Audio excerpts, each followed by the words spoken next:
الرحمن الرحیم۔ حضرت محمد صلی اللہ علیہ وآلہ وسلم نے فرمایا کہ جمعہ کے دن یہ دعا پڑھو، اگر آسمان سے بارش مانگو تو برس پڑے، اگر دشمن پر فتح مانگو تو ملے، اگر رزق مانگو تو خزانے کھلیں، شفا مانگو تو شفا ملے۔ ناظرین، جمعہ کے دن کو دنوں کا سردار کہا جاتا ہے۔ یہ وہ دن ہے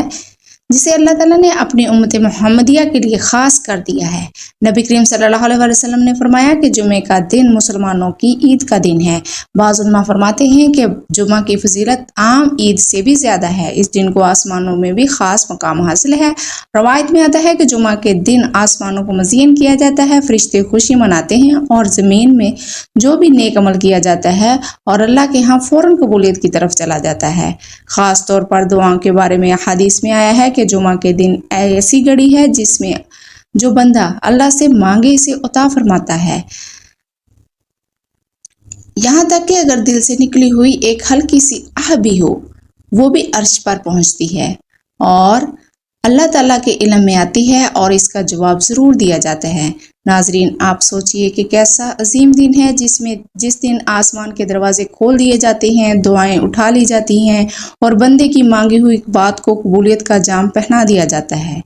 یہی وجہ ہے کہ علماء کرام فرماتے ہیں کہ جمعہ کے دن کی جانے والی دعا کو معمولی نہ سمجھو، کیونکہ یہ وہ وقت ہے جب اللہ تعالیٰ خاص طور پر اپنے بندوں کی طرف متوجہ ہوتے ہیں، ان کی بات سنتے ہیں، ان کے دلوں کو جانتے ہیں اور جو دل سے مانگتا ہے اس کو خالی واپس نہیں کرتے۔ یہی وجہ ہے کہ جس نے اس دن دعا کی اللہ نے اسے شفا عطا فرمائی، جس نے روزگار کی دعا کی اللہ نے بہترین روزگار عطا فرمایا، جس نے اولاد مانگی اللہ نے اسے اولاد دی جو تنگ دست تھا، اللہ نے اسے اپنے خزانے سے دولت عطا فرمائی۔ اس دن کے لمحے لمحے میں رحمت برستی ہے، اس لیے اس دن کی قدر کیجیے اور اللہ سے اپنی حاجات دل سے مانگیے، کیونکہ وہ رب سب کچھ سننے والا ہے، عطا فرمانے والا ہے۔ تو یہی وجہ ہے کہ جب یہ دعا مانگی جاتی ہے تو وہ صرف لفظ نہیں رہتی بلکہ بندے کی وہ صدا بن جاتی ہے جو آسمان کو چیر کر عرش تک پہنچتی ہے۔ چھوٹی سی دعا ہے لیکن اس کے اثرات بہت بڑے ہیں، خاص طور پر جب جمعہ کے دن کوئی بندہ دل سے اس دعا کو مانگتا ہے، پڑھتا ہے تو اللہ کے سامنے اپنی حالت بیان کرتا ہے تو اللہ اس کی کیفیت جان لیتے ہیں۔ اگر وہ بندہ بیمار ہے اور اس حالت میں اللہ سے فریاد کرتا ہے تو اللہ اس کے لیے شفا کے دروازے کھول دیتے ہیں۔ اگر وہ اولاد کا خواہش مند ہے، بے اولادی کا دکھ دل میں لیے دعا کرتا ہے تو اس کی جولی کو اولاد جیسی نعمت سے بھر دیا جاتا ہے۔ اگر وہ رزق کی تنگی میں گرا ہوا ہے، لوگوں کا محتاج ہے، ہاتھ پھیلانے پر مجبور ہے تو یہ دعا اللہ کے دروازے کو کھول دیتی ہے اور وہ رب جو خزانوں کا مالک ہے اسے بے نیاز کر دیتا ہے۔ اگر کوئی دشمن کے خوف میں مبتلا ہے، کسی خاص نقصان یا تکلیف کے ڈر سے گرا ہوا ہے تو یہ دعا اس کے دل کو تسلی بھی دیتی ہے اور اس کی حفاظت کے اسباب بھی پیدا کرتی ہے۔ یہ وہ دعا وہ راز ہے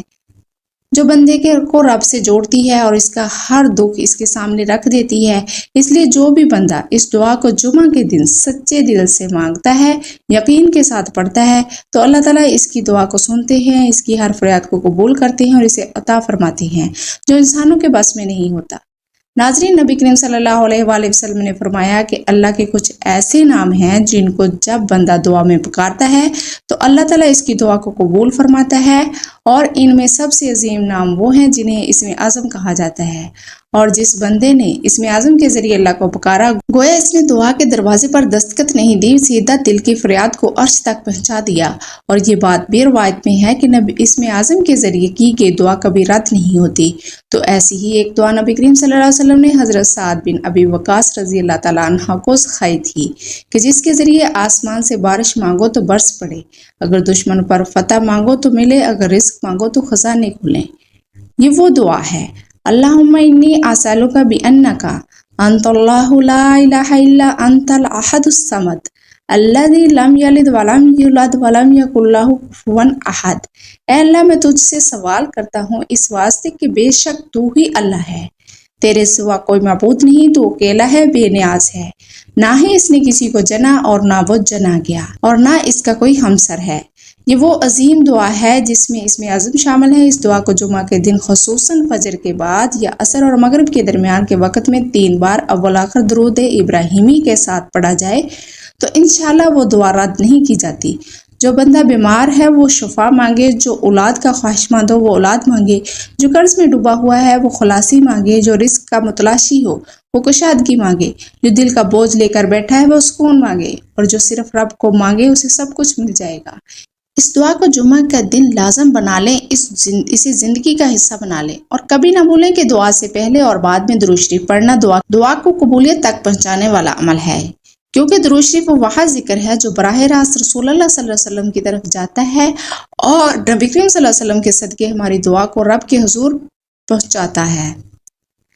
اس لیے اگر آپ چاہتے ہیں کہ آپ کی دعائیں سیدھا اللہ کے دربار میں قبول ہو جائیں تو جمعہ کے دن خاص طور پر کثرت سے درود شریف پڑھا کریں، جتنا ممکن ہو درود پڑھیں۔ درود دل کا بوجھ ہلکا کرتا ہے، درود پریشانیوں کو دور کرتا ہے، درود وہ کنجی ہے جو بندہ کی تقدیر کھول دیتی ہے، اور درود وہ راستہ ہے جو انسان کو رب کے قریب کر دیتا ہے۔ تو آپ اسے لازمی استعمال کریں، اس کو دعاؤں میں شامل کریں، اسے شیئر کریں، ویڈیو کو لائک کریں اور چینل کو سبسکرائب کریں۔